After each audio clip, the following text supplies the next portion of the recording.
Hey, and welcome to the Movie Bros show. We are back with another episode. I got my pal Josh here. I'm Remy, and we are the Movie Movie Bros. Bros. Yeah, that's Bros. us. Man, lots of good movies going on, and we just really wanted to talk to you about the menu. Because the menu is something that everybody's talking about. I feel like I've watched a ton of content on it. I've watched it a couple times now, just because I wanted to like notice every little thing that I could. So I'm excited to be here. I know you're excited to be here too, Josh. Uh, Yeah, I'm especially excited. Really like this movie.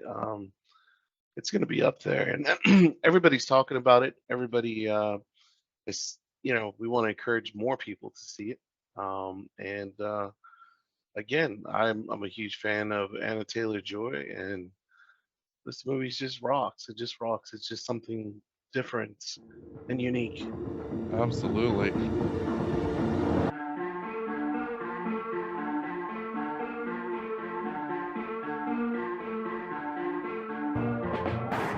So we're just gonna do a play-by-play, and we're gonna talk to you about everything. This is gonna be a movie breakdown. This is gonna be a movie review. This is gonna be why we think certain things about the movie. This is gonna be like a what ending explained type of thing. So every sort of interesting part of it, we're gonna try to include for you and really just have a lot of fun in today's episode. So thank you so much for joining us and uh, taking this episode in. First of all, the cast.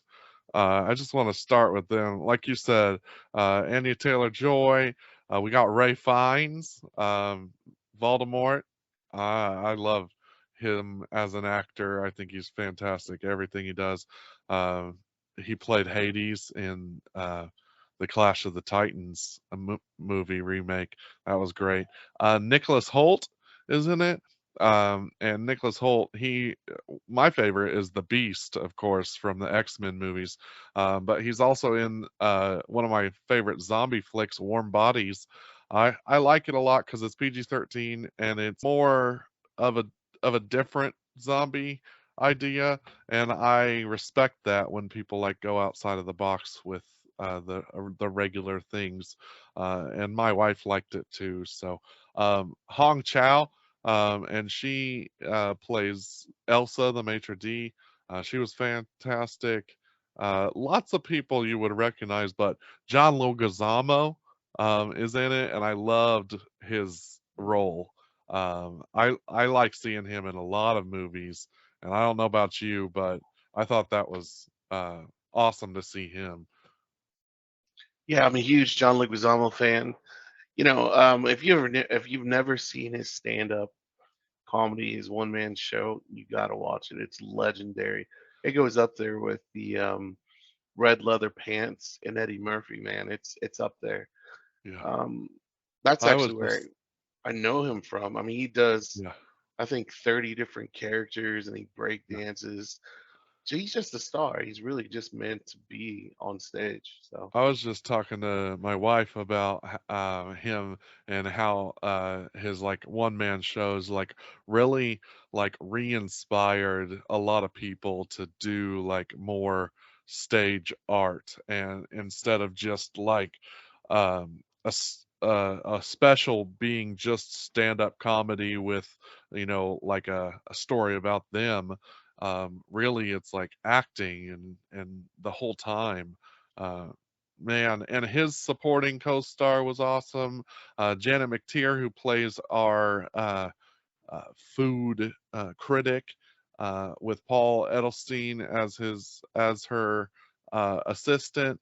Then you have um, Judith Light, who plays the you know uh, wife of the frequenters of this restaurant. I know you are a Judith Light fan, right, Josh? Yeah, certainly, man. Who didn't love her and who's the boss? I mean, Right.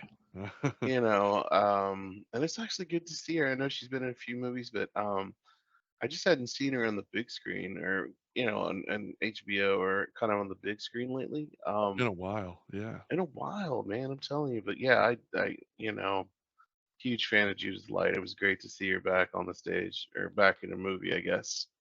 Yeah, absolutely. I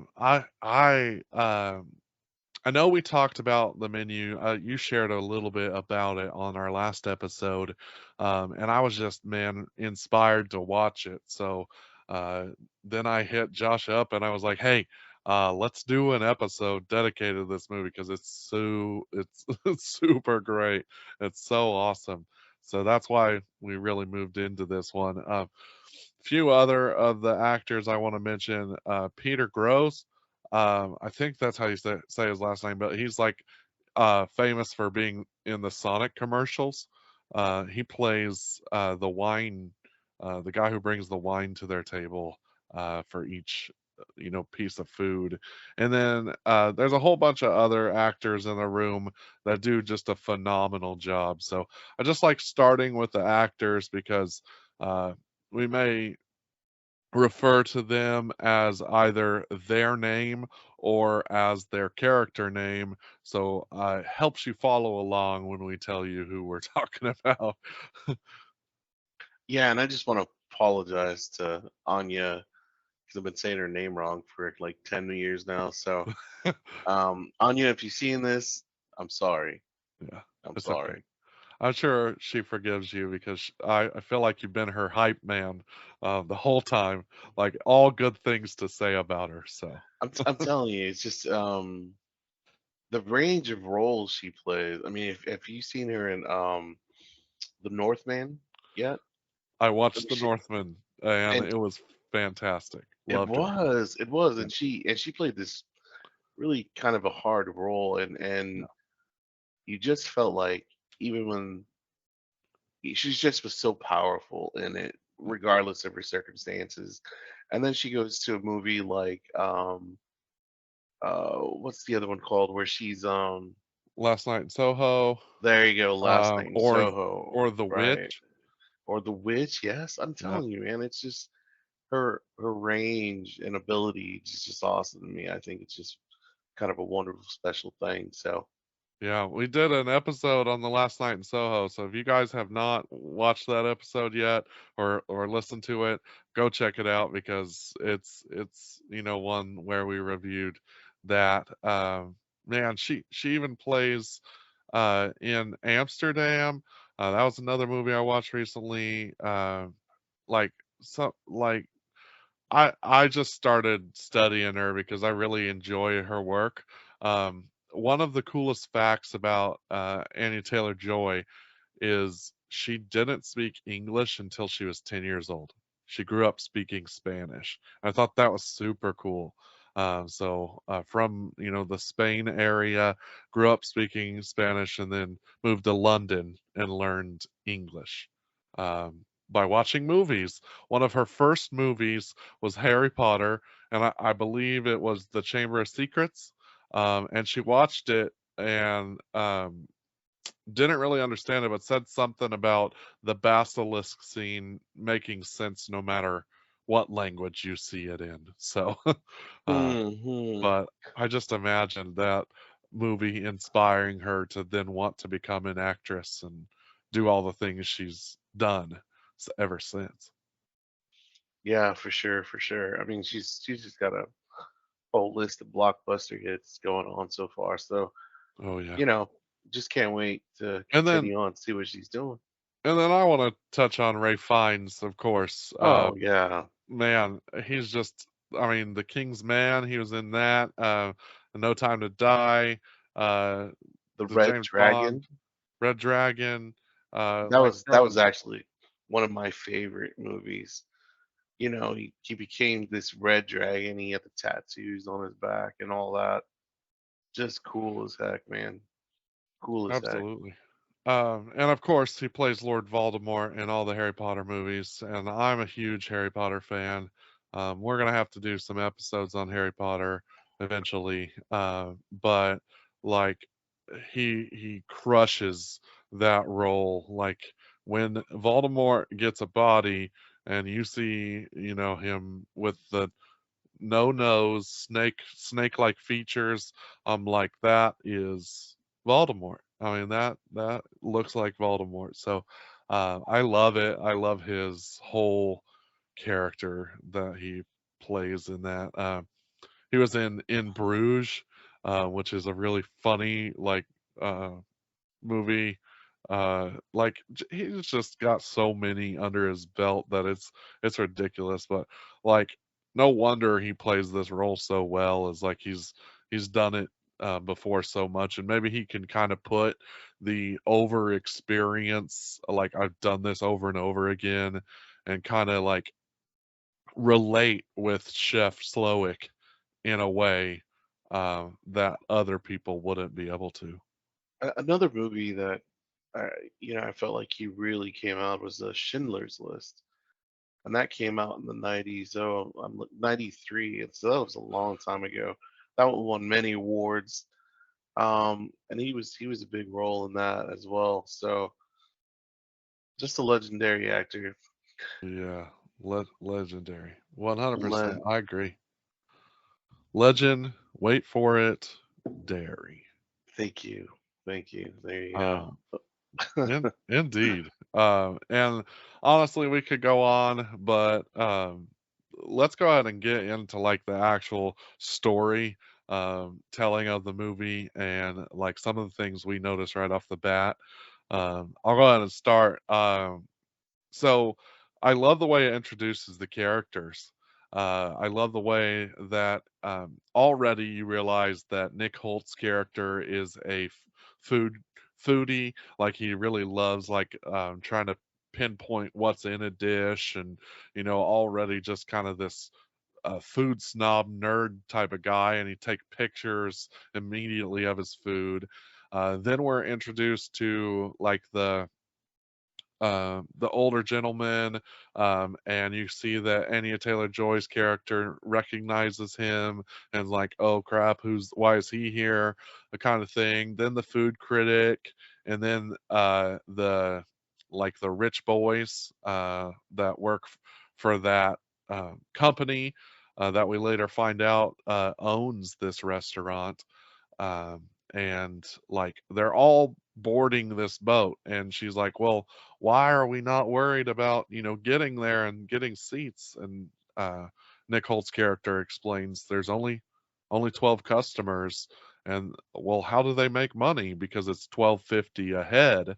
And she's like, what, are we going to eat a Rolex? And like instantly shows that she's different than all of these other characters that are ready to pay this money. And it kind of sets her apart immediately, right? Yeah, yeah. So it's interesting. Even in the first couple scenes, she's defensive and apprehensive to kind of what's going on. Like, also not interested in the way the other people are. As a matter of fact, you know, it seems like everybody else are expecting these high or has these high expectations for these meals, and she just doesn't. Right. So again, it's to me, it's setting a tone for the film, setting a kind of a foreshadowing of what's going to happen, kind of going on there. So Yeah, very like haughty cuisine is expected, and like Nick Holt's character even says at one point that there's like a theme of the night that you're supposed to try to guess. So he's already telling you, guess what the theme is. As the viewer, I was like, oh, I'm gonna guess what the theme is. I want to figure it out, and we figure out that it's more than we expect. Um, I love how uh, their island that they travel to go to this restaurant is where all of the food that they're about to eat is cultivated. It's from the goat's milk that makes the cheese, from the every last little ingredient is grown and cultured and created as an artistic work on this island that they travel to, and they tour it like so just arrogantly. The rich boys, I don't know what else to call them, but the rich boys are skipping rocks into the ocean, not paying attention to anything that Elsa is saying, as she's like starting the tour. And then this is when Anya Taylor Joy's character looks back and notices the ship leaving, and like, okay, I'm a little trapped here now. So she's just noticing something's off. Um, what did you think about this scene? Yeah, so I kind of got the same sense of just again some foreshadowing. Again, just kind of it it just she just feels out of place, not in her realm, not in her environment. Um, and and you get this real uneasy sense of what's happening or what's about to happen. So I kind of feel like it's the start of an uneasiness feeling that you'll start to get as the movie progresses. Very much so. I love how she says when they're looking into the meat locker, like he asks them, she says 132 days exactly. Well, what if you ate it on the 133rd day? Uh, well, she's like, well, the bacteria will probably have cultured, and you'll eat it, suddenly get ill, and possibly expire. And basically, just real nonchalant tells them you're gonna die if you don't if we did this wrong. But we and then she takes them into their quarters and proves that how dedicated they are to their craft by showing them we live here. Like we live on this island and dedicate our lives to this trade. And already drawing the picture of the server versus the served mentality, the consumer, rich boys versus the uh, You know, server, producers, you know. right? Yeah, Producers and producers. producers of food, right? Very cult like, you know, kind of what you suspect a cult would be like. The beds were equally aligned and wasn't much to see. I mean, it was just again, the colors were gray. Even there was no individuality. There was no sense of that. It was all just military. Almost just no person stood out. Everybody's the same as everybody else. So it was quite a contrast to see all the rich folks, so to speak, come walk in there. They were just. It was almost like a picture of like all these people had a splash of color against this really gray background almost. And like they were the ones that were out of place almost. So yeah, it was a great little scene there. Awesome. So moving into the restaurant, we finally get to walk in these doors, and it looks very lavished, very impressive, I would say, uh, and definitely one to like in a place that you will enjoy if you're just expecting it, but the way the door seals, the way everything, again, Anya Taylor-Joy's character is noticing something's going on because again, we're feeling trapped. Once this shuts, it seems like a very final thing. Like, nope, that's not opening again. Um, and of course, that could be linked to, her past. Like, does she feel trapped because of something going on there? And you just don't know, but you notice her notice these things. So it's interesting for sure. I loved it. Um, and then the guests are seated, and you kind of get these characters and secondary characters that are all dedicated towards each other more now than anyone else in the dining room. It's kind of like there really are in a diner. and these people are only going to act with each other for a lot of the rest of the film, other than when Chef Slowick steps up. But um, I I love initially when they sit down. Elsa notices, you're not this person on this card, you're someone else, and keeps kind of insulting her, saying she doesn't belong there, that she's not a part of that, and kind of more in a like a degrading way than eventually Chef Slowick sees her as kind of like an equal, um, or like a possible friend instead of an enemy, which we'll get deeper into. But yeah, what do you think? Yeah. So again, I feel the same way. You know, just again, the whole atmosphere is so so warming, but you just get this eerie sense that something wrong is going on, and that she just kind of stepped into a situation where, um, you know, it's just an uneasy situation, and you can tell, by her mannerisms, her character, the way she's acting towards the other guy, the food critic, or the foodie, I guess. Um, so yeah, it was some really good, interesting scenes, and I believe the director did a good job making us feel uneasy. Yeah, So yeah, and I don't think up to this point there really is a reason to feel uneasy necessarily, other than the music and the way people are acting. But yeah, up to this point, it's kind of just like, oh, this is a new experience, so let's feel just a little bit uneasy because of how, upper class this restaurant is. And it is not, for anyone who's not really a kind of a culinary love, in love yeah, with and culinary stuff. certainly for an A-lister type, big Hollywood types, big executive types, people who own jets, things of that nature. So yeah, It's like the experience of a lifetime, so you should really just be taking in every moment of this.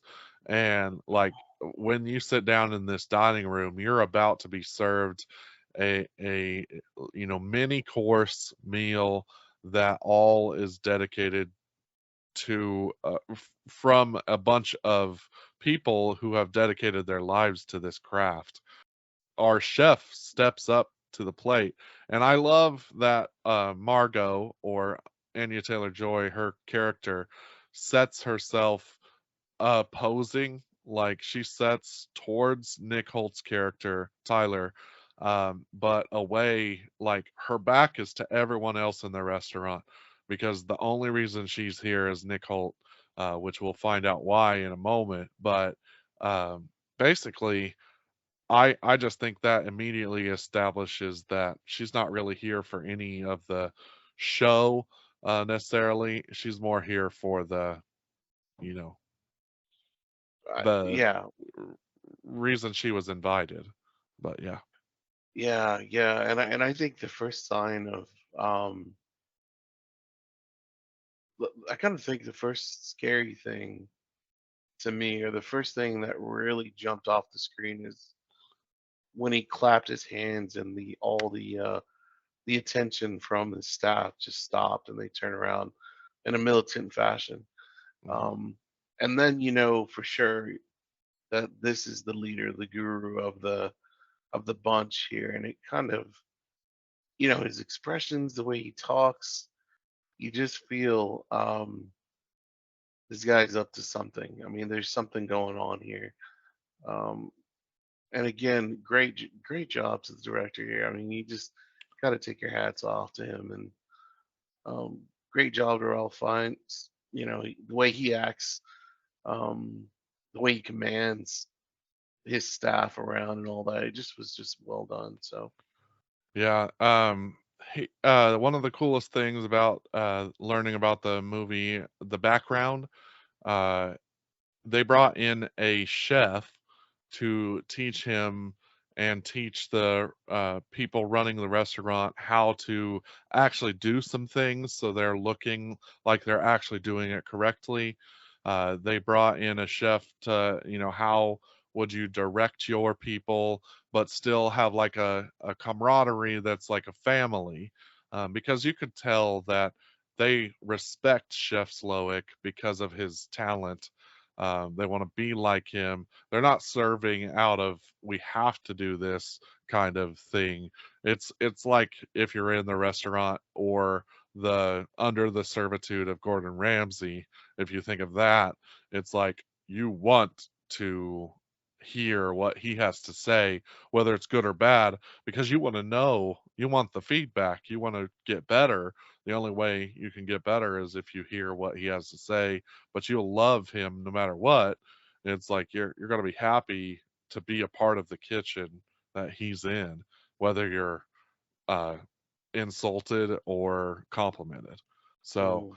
I feel like there's that type of camaraderie. And then one of my favorite things is as he introduces the courses, it is presented in a way, if you've seen the chef's table on Netflix, they brought in the director from the chef's table to help present the food in a way that seems like a foodie, a food connoisseur would appreciate. And so all of these and the ingredients listed are one of my favorite touches in the movie that just really makes it a unique movie and experience.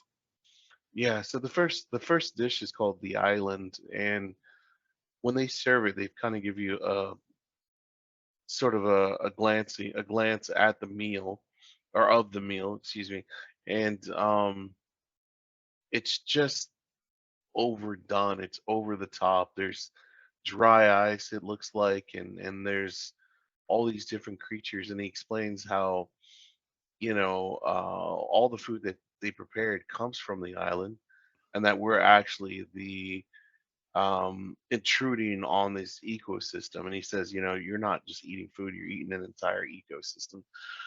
And again, you just don't think of food that way. And again, it just kind of makes you suspicious of this guy. You just kind of, again, he just kind of creeps you out. But the food does look rather tasty. The colors are beautiful.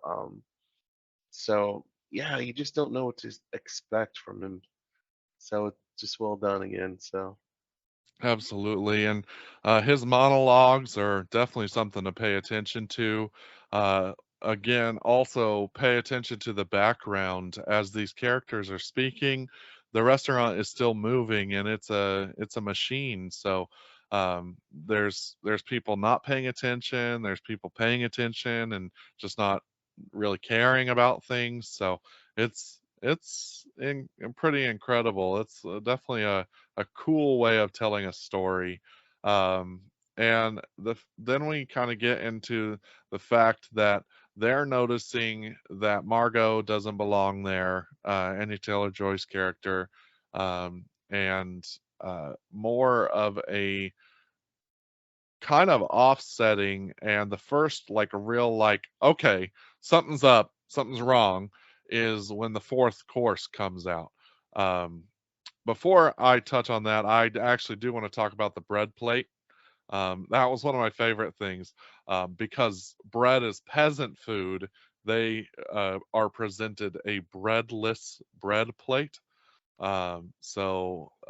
Basically, he's making fun of all of them, and they all take it like, oh, that's funny, oh really, or like they try to like flex on him and like, no, we're gonna need some bread, or they're like, what the heck, we're not getting bread, and like they all show this attitude about it. But then Anna Taylor Joy's character to Nick Holt is like, you're just gonna let him insult you like this? It's like, that's not, you're paying that much money to be insulted. Like, that doesn't make sense. And so ultimately it kind of shows us immediately Margot is like ready to speak her mind, and even though she's in this like upper class kind of restaurant, she's still going to make her own voice heard because she's not going to be pushed around. And I love that about her character immediately. I'm like, okay, I like this girl because she's willing to say what she thinks. Something that I noticed by that time in the film, you start to realize um, that each table, um, there's intricate conversations, just like you would have at a normal restaurant, right? So, and you really start to see who these people are as far as their character, how they respond to problems, how they respond to food, how they respond to jokes. I mean, you really start to get a sense of who and what these people are, and the food kind of brings that out in them. As in the case of the three wealthy guys, they start demanding bread, and when there's a breadless plate, and they start, pulling their weight around and things of that nature. Um, so each table is actually a conversation, almost like a mini movie of itself, and it all kind of comes back together in this grander scale kind of thing where you know so you're having all these smaller conversations and then this whole bigger conversation is happening at the same time. So yeah, it was very neat, very neat. I agree. Yeah, I love that. Ultimately, uh, one of the things in the background that we were told was, I thought it was super cool. Uh, I was watching like the extras.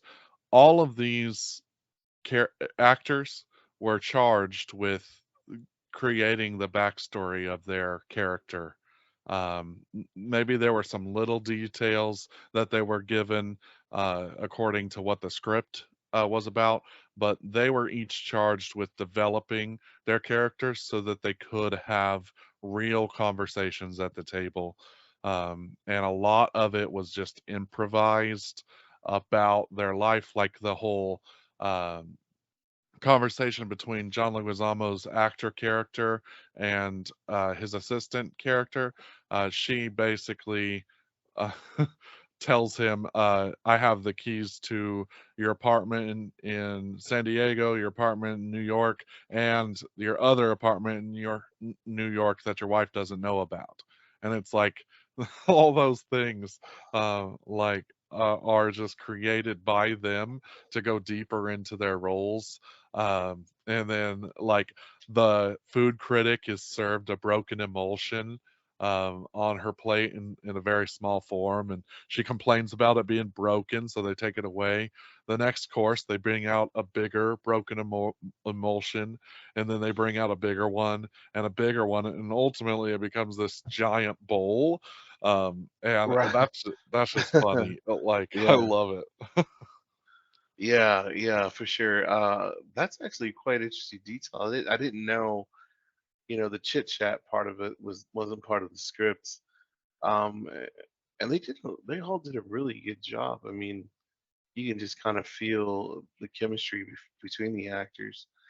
Yeah, That was a great cast, to be honest.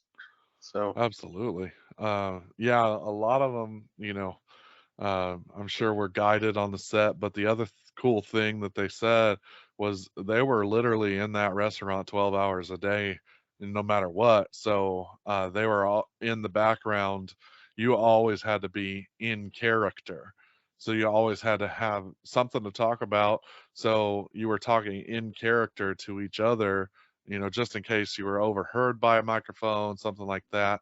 So you're not, the actor and actor talking together. You're actually the character and the character talking. So I thought that was awesome detail about the background, and it just when I watched the movie a second time, it just really like showed me all the stuff that's going on is purposeful and thought out and planned, and every camera angle is also thought out. The two I love the camera angles and like with them all seated when Chef Slowick steps out, even though he's on an elevated platform in the kitchen, when he steps down, they're still seated. So they still have to look up to him, which establishes his dominance, along with the clap, which silences everybody. And um, at one point, Anya Taylor Joy's character even asks, "Does he have to do that every time?" in like the clap, and it's like everyone else is like expecting it, and she's like, "No, he's not in charge. If I don't want him to be, I'm paying to be here, right?" Or Nick Holt's character is paying for her to be there. So I don't know. It's Yeah. all good. What I thought was funny, and there was a lot of funny parts in this movie. Actually, it was quite comical. The serving of the wine, kind of in between dishes or at the beginning of the dish. But the fact that they served tacos, uh, kind of was one of the main courses of this very fancy restaurant. I just that just kind of goes back to the whole, you're never gonna get rid of tacos, man. Tacos are worldwide, so just saying.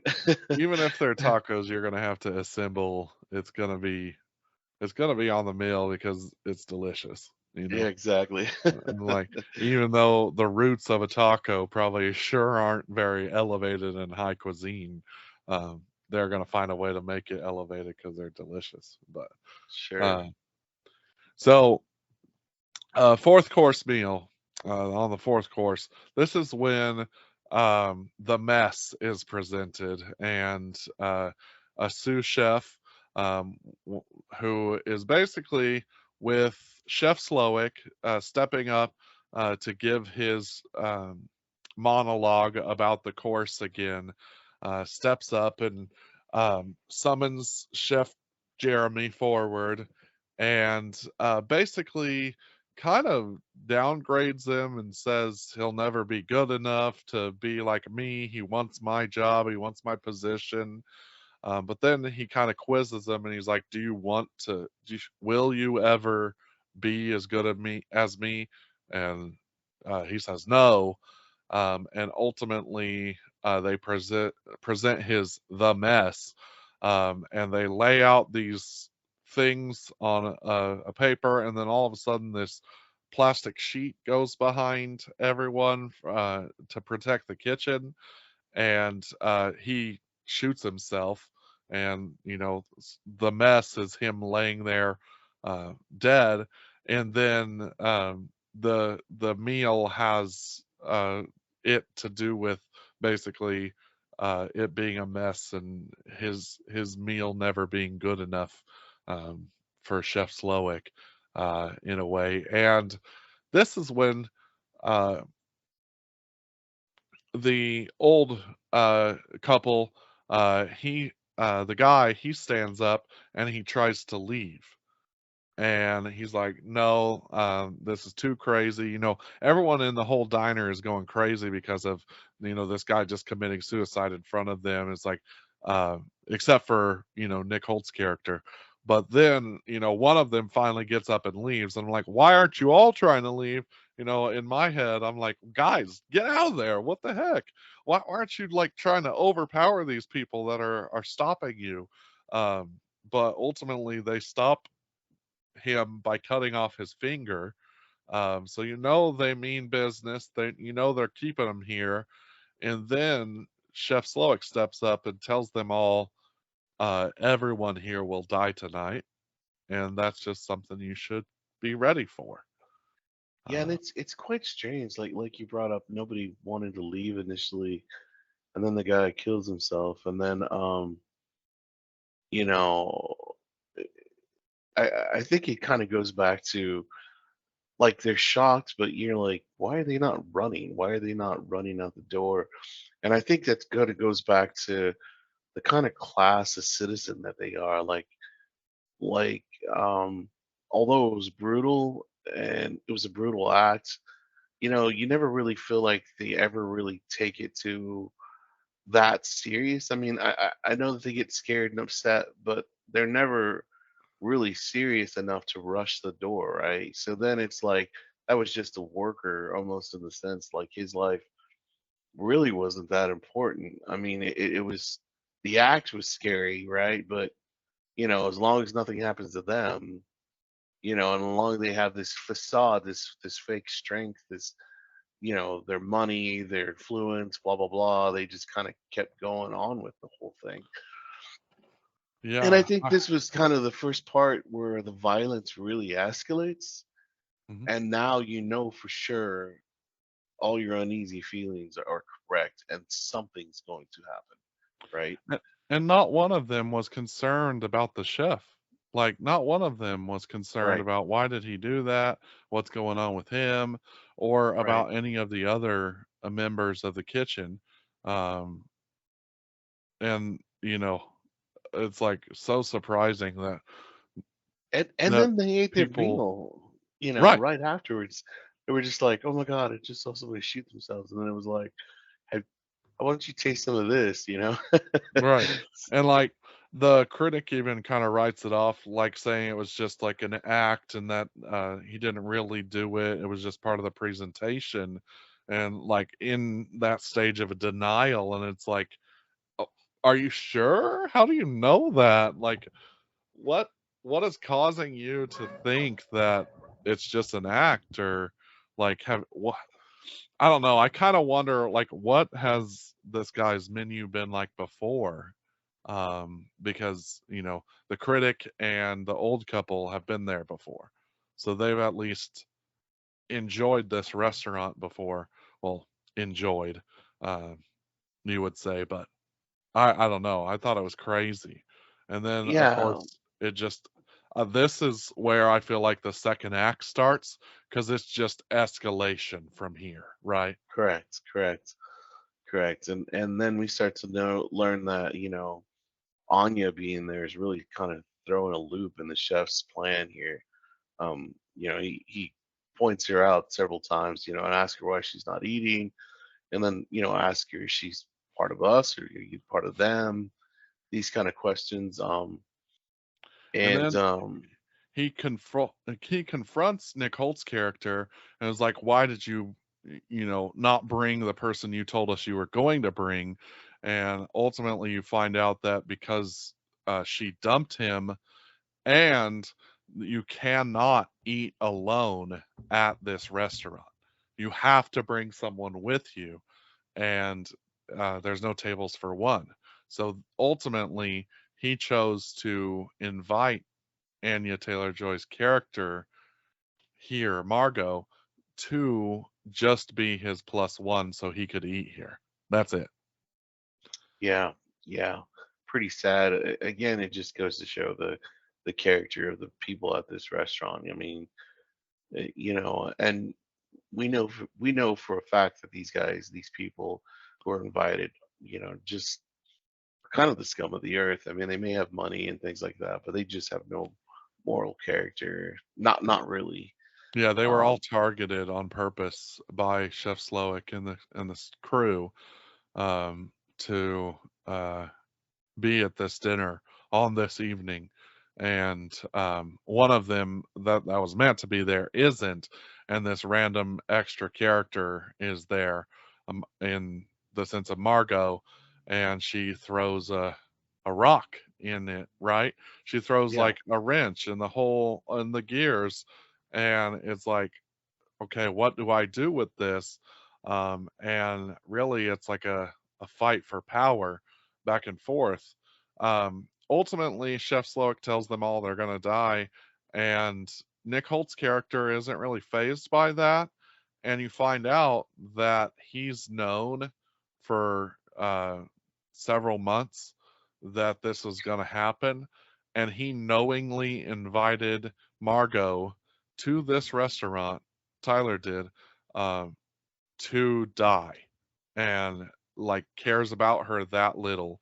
You find out that he hired her because she's an escort, and he hired her to come out here with him to die. yeah, yeah. And again, um, this is Anya's character and the shelf have this real intimate conversation, and you can tell that, you know, although the evening seems really mad, that the chef really has it all planned out and has it all together because he really doesn't want to execute somebody that wasn't a part of this list, wasn't a part of the official menu.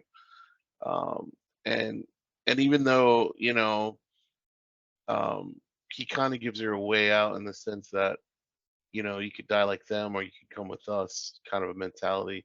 I mean, it really does have some sort of a good compass inside of him. I mean, he's trying, even though he knows the end, the outcome, what's going to happen. So it's very very interesting. Um, this is very very targeted attack, and she wasn't part of that. So Yeah. So he announces that everyone's going to be dead by the end of the night, and but then uh, Julian, or Chef Slowick, Julian Slowick is his name, invites Margot into his office, and it's like, you're either going to die with them, the consumer, or you can die with us, the workers, because he recognizes that she's a fellow industry worker without really even knowing her background or anything like that. He knows that she's there because she works, and that's what she does. It's revealed that her name is Erin, but the rest of the time, everyone still um, calls her Margot. Like, right, she says it nonchalantly to the rest of the women, and not one of them uses Erin in the rest of the movie. Did you notice that? I was just like, that's so trashy. They don't care. They just still call her Margot the rest of the movie. right. I mean, they're so self-involved. I mean, they don't really care about anything but other than themselves. Yeah, Um, and that kind of leads to the next couple scenes, which is actually one of my favorite scenes. And again, the director's so good at like bringing you to the edge of the seat and then kind of slapping you with comedy. And so the scene I'm referring to is where they take them all outside and they allow the men to run as yeah, part of like a hunting game. And that whole 5 minutes of scene was just, to me, actually it felt like a palate cleanser yeah, to be able to take in the next set of scenes, to be honest. yeah. Um, but it was I it was hilarious. I mean, I thought it was great. I loved mm, the fact that Nick Holt's character didn't run at first, and yes, and he yes, was like, "You need to run too. yes, Go, yes. go." And he actually doesn't even run. He just kind of Yeah, like he goes just kind of, around the building. He kind yeah. of hangs out. And I hate that he's out there trying to take pictures of what's going on in the Yes, restaurant. I'm like, come on, bro. Like, you can't take a freaking break for a second. dude Like, is weird, man. come He's a on. weird one. Yeah. And and I love all the running, and like the Yes. two guys running side by side. And he's like, "It's a big forest. Run away from me. We should Yes. stay together." It's like, Yes. I love the realistic, like, the guy pulls a leg and the other guy has a stomach cramp and like the you know, action yes. star that does his own stunts.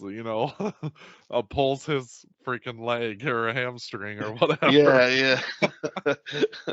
You know, yeah, I tell you, man, this movie's just such a kick. I just it's just a great movie. Yeah, Moving on from there, I think the next couple scenes are, they eventually catch everybody. I love that when everyone's caught, the last guy gets the uh Yes, special special dish. dessert or something like Yeah. that. Yeah, It's like, for being the last one caught, you get this special dessert. And it's like, yeah. And if I remember right, I think he was like, "Oh man, this is so good," even though yeah. yeah, Oh, yeah, he yeah, was hiding in the chicken coop, I think. yeah, exactly. That's So, funny. so yeah. Actually, while the guys are out running, the girls go back inside and kind of talk to each other, and you would think that they kind of bonded in a sense, but still, the with the type of people there, they're very unrealistic. Um, they're still very self-absorbed, self-righteous.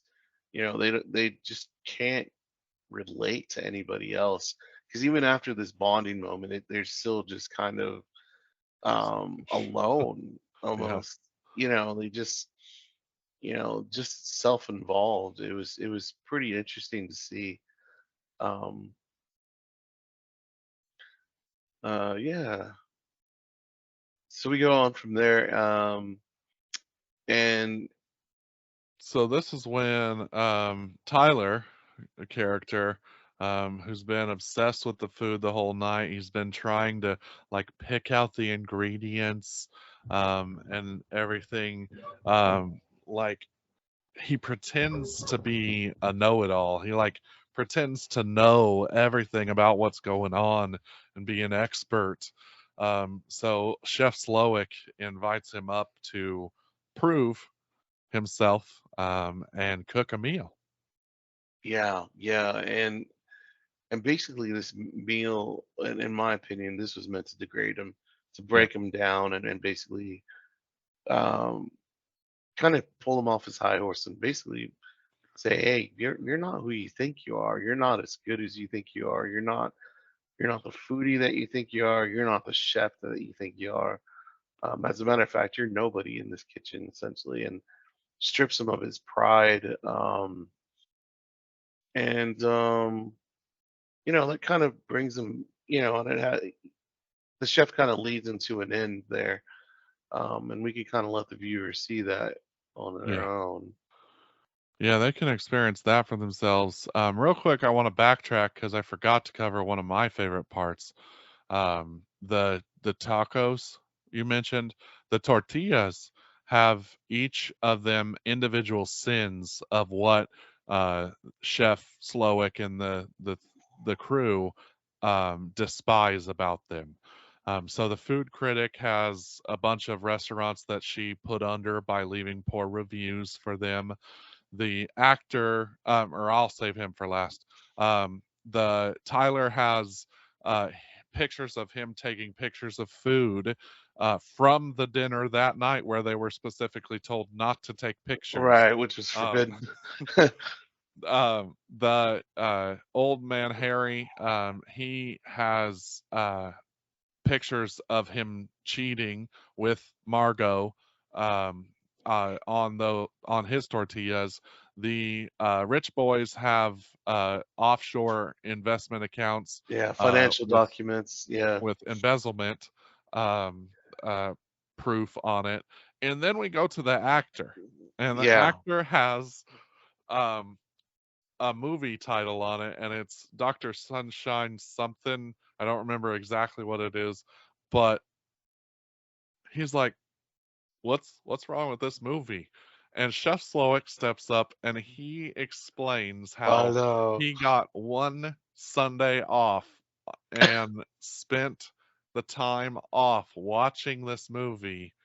And because it was so awful, he didn't like it at all. That Yeah, this is so that is funny. why he's Again, at the dinner. That's why he's going to die, is because his wasted talent basically, or wasted art basically drove him to have a bad day off. I loved the in this scene where everybody's being told why they're dying. Um, the actor's assistant asks, "Wait, why do I have to die?" And he was like, "Where did you go to school?"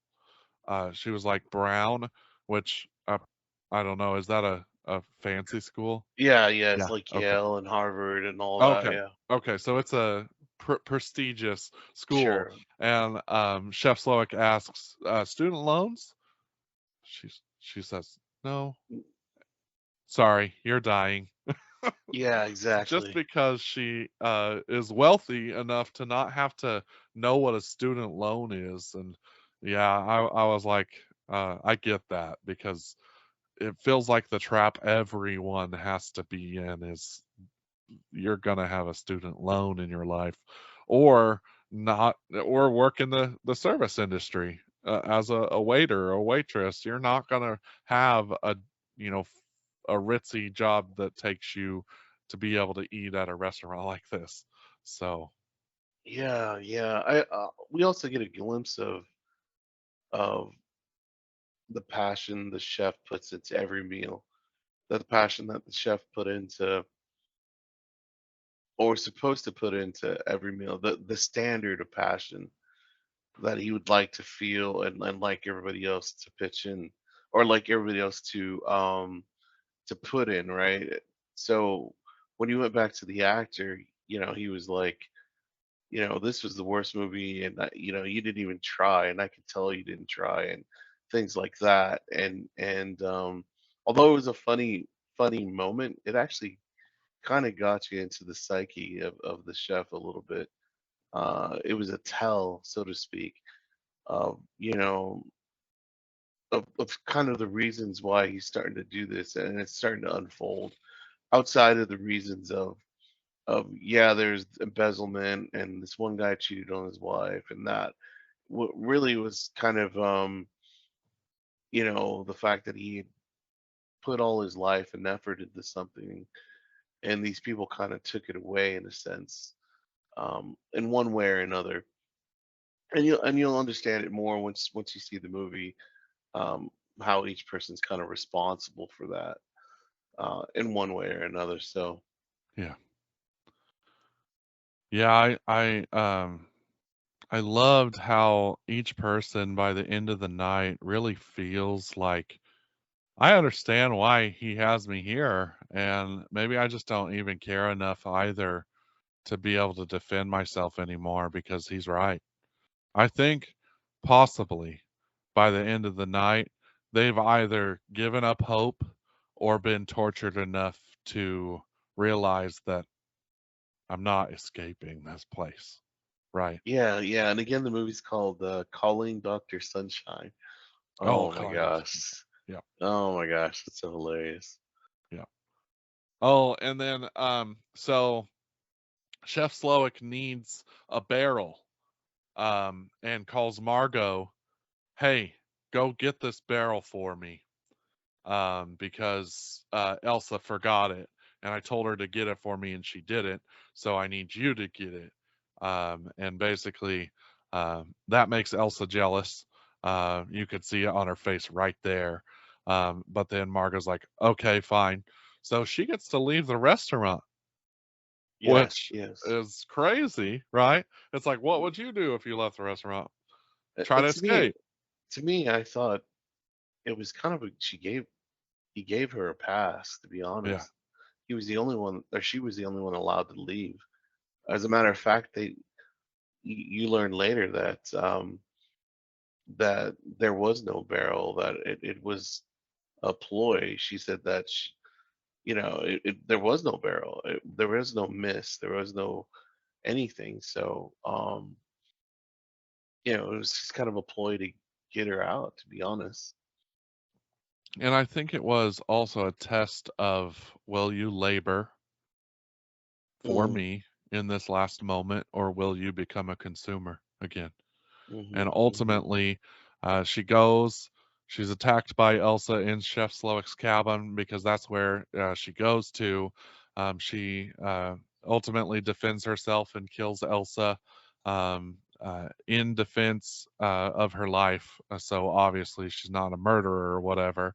She's just stopping this person from killing her, but finds a picture of Chef Slowick smiling, cooking a cheeseburger. It's literally the only one of him smiling before he lost the passion and love that goes into food and into the art that you love and work hard to do. Um, so she notices this. She goes and gets the barrel, and she brings it back and rolls it in. In the meantime, I love this. They had to pay, the royalties for Happy Birthday are one of the highest royalties out there. Like I believe you have to pay 10 million every time you use it in your movie, or like something crazy like that. Um, but it's like one of the only familiar songs in the list of songs you hear other than the score, and it is so funny that the beginning of this dinner, uh, the the rich guys, the guys that were embezzling funds for their company, um, They kind of pull a prank on them. One of the guys and Yeah, like, it's like yeah, hey, it's your birthday, we and told him it was your birthday, so the staff is singing happy birthday to this birthday. guy. It's like real funny. It's like what went on in the restaurant during this time. It's like they were preparing this birthday cake for this guy that's not his birthday, and I mean, at Yeah, least you got your cake, you know. But and again, just kind of another humor, some more humor thrown in there, yeah, kind of getting you ready for the grand crescendo of what's about to happen. So, yeah. yeah, So she rolls this barrel in there, and then ultimately, oh, while she was in the chef's cabin, I totally forgot. She found the radio and radioed for help, and someone answered, and basically, the Coast Guard official shows up. And I'm not gonna ruin how this part plays out, yes, uh, because I want you to just watch this because I laughed the hardest I laughed in all because that part was funny about the birthday, and then it leads straight into this part, and I was like, his favorite movie just broke me. I was like, oh, no wonder he says that that's his favorite movie. But I just thought it was fantastic part of the movie.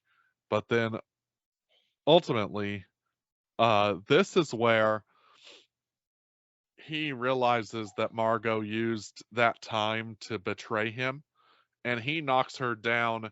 So in a way, it was Chef Slowick at the top, then then Margot, maybe and a restaurant staff, and maybe they're equal, or maybe she's like a step above them, and then the diners. And they're all like that's the totem of um, what their class and their status in this restaurant.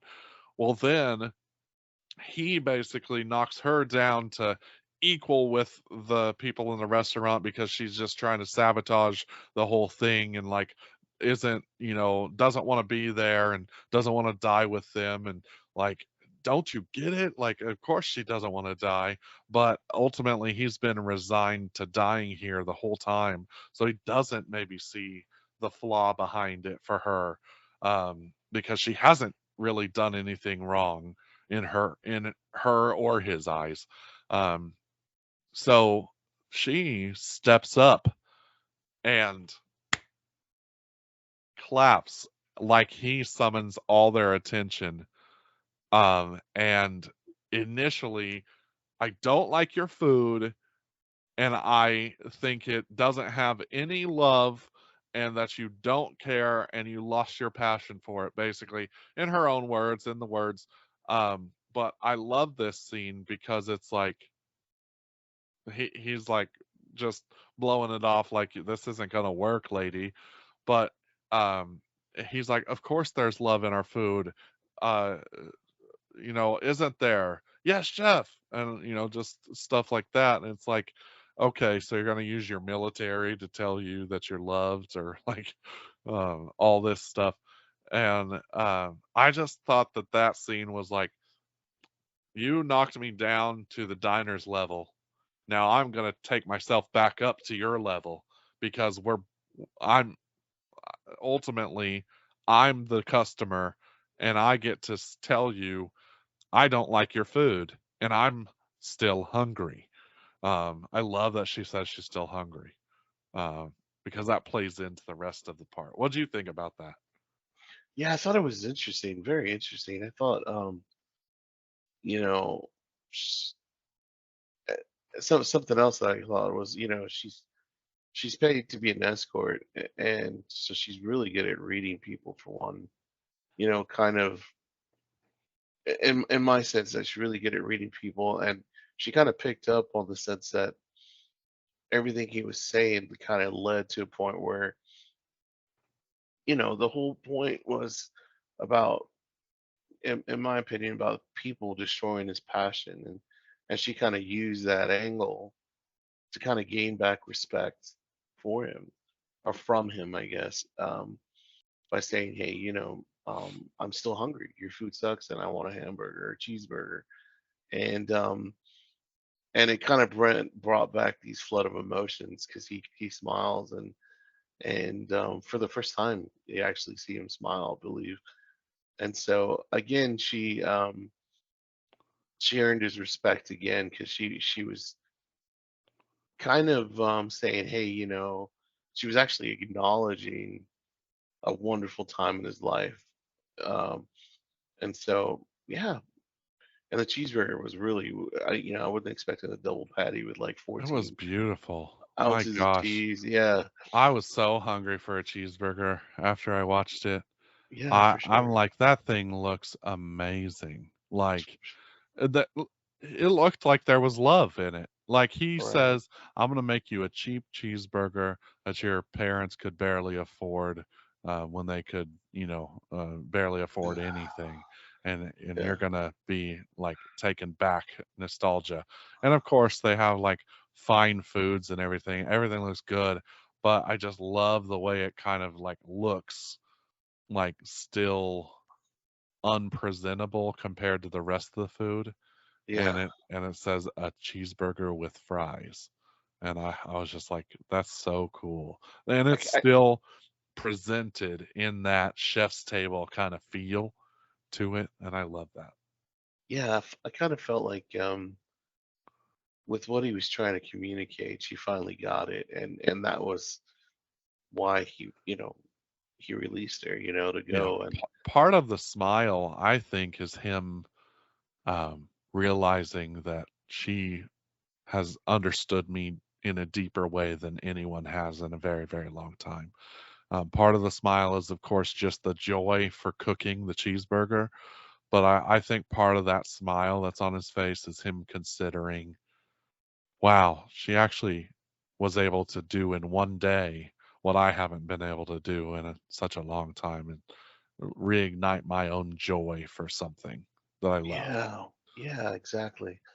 So I'm almost questioning if we should even say anything about the last bits of the movie here, Jeremy. I'm wondering if we should just Leave it. leave it be. Yeah, to be Yeah. honest. I'm okay Um, with that. They might not be, but hey, it's honestly, it's so worth the watch that I want you to find out what happened. If you haven't already seen it, if you haven't watched it and enjoyed this, um, I've seen negative reviews, but really, the reasons behind their negative reviews just because they really don't grasp it, and it's like it's against like commercialism and capitalism and things like that, but it's also more against the idea of that person somehow being able to get away with things because of that money. I think if those people were humble, they wouldn't be at this diner. This is for the people who abuse their money. So anyone who like downgrades it because it says, they say they're against it because of the fact that the movie is, hating on all wealthy people. I don't think that's it. I think it's hating on the love of money. If people become overwhelmed with the love of money instead of just treat it like a tool, like it is, then people are going to ultimately see that and be like, "Oh, I hate this movie because it hates on people who are rich." It's like, no, it hates on people who are dirtbags who treat other people like they don't matter. So that's kind of the message I've gotten from it, is like the meaning behind it is, instead of like just totally hating on just capitalism and consumerism as a whole. It's hating on the fact that these people are allowed to behave like this and it doesn't go unchecked ever. I yes, don't know. What do you think? man. So what I got from it was taking someone's passion and commercializing it and prophetizing it and then owning it, right? Then saying you can't do it anymore. Then saying that what you created, your creation, is no longer yours because money, because of papers you signed, because they own the land that you built your dream on. I believe a lot of it was about passion and about the art, um, and how we allow consumerism, we allow, all these things taken away from us. And this was kind of his way of taking it back, in my sense. Um, and honestly, the last act is kind of a transformation for all of them, to be honest, without giving anything away. But um, and I think that's the big reason. Um, just kind of the big reason behind the whole thing. I found myself kind of questioning, like, what are my passions, and what have I done to kind of make those things a reality. And how would I feel if somebody took those passions and commercialized it and abused it and then tried to take it away from me, to be honest. Those kind of things. So it was quite interesting to me. And I think the reason why I liked the movie so much was just the flow, the scenery, the characters, the scripts, the dialogue, and the fact that when you watch it, it's so complex that it will have multiple meanings to different people. And that's why it's interesting. I mean, I'm sure we could put 10 people to watch this movie and we'd all come up with something in the end. Something that touches us, something that makes us laugh, and something that requires dialogue about. And that's why it's interesting. Yeah. No, I think it is interesting that it begins people talking about, like, I think if a movie causes you to think about your Right. own motives, if it causes you to think about, like, wow, are these people really that desensitized to stuff? Like, to not even care about, a person's death right in front of you, to more care about them after that. And then not even just care enough the rest of the time to save themselves, to kind of just give up so easily. Things like that. Like, I get, they try to break the glass, they can't get out, but like they just give up so easily. And if it were me, I couldn't submit that easily, Yeah, you and know. that's part of it too. Is like, again, after the food critic, they didn't even try. I mean, nobody even really tried. They all ran, but none of them really fought. It's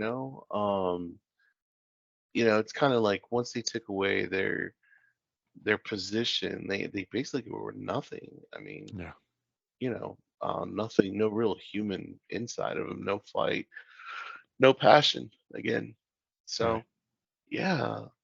So guys, again, we like to do these.